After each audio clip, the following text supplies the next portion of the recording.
Today I will be giving an IM injection of 0.4 milliliters of sterile water. The first thing I'll do is check my doctor's orders, check to see if my patient has any allergies, and gather my supplies. Today I'll be using a 3 milliliter syringe and a 22 gauge needle. You can use 19 through 22 gauge needle, and the length can be 1, 1/2, and 2 inches. Next I will wash my hands. Then I will clean the top of, I'll go through the 6 rights. So it's right patient, right medication, right dose, right documentation, right route, and right time.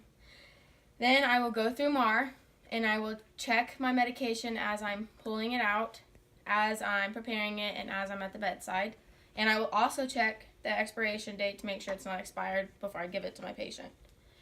Next, I will then clean the top of the vial with an alcohol swab. And I will use my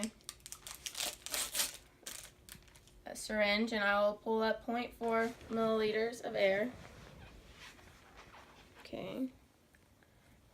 I will inject that into the vial and pull up 0.4 milliliters of sterile water.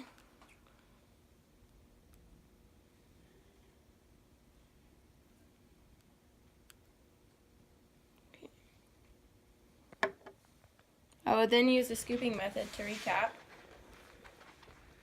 and I will change out my needle.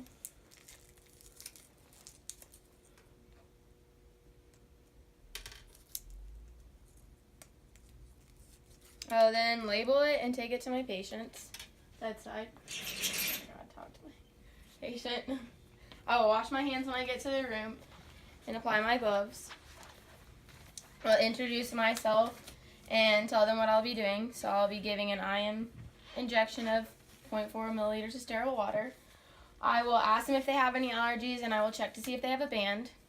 Then I will identify the 2 identifiers by asking their name and date of birth. I will also do a focus assessment, check their pain level, their level of consciousness, any adverse effects, therapeutic effects, signs and symptoms, and vital signs. Then I will begin by preparing the site with an alcohol swab, letting it air dry. You can only go at a 90-degree angle when giving this. I will pull the skin taut, go in, push the medication in slowly, and pull out by applying pressure. The sites for the sub-Q are your deltoid, your vastus lateralis, your ventral gluteal, and dorsal gluteal. And then we'll put the needle into the sharps.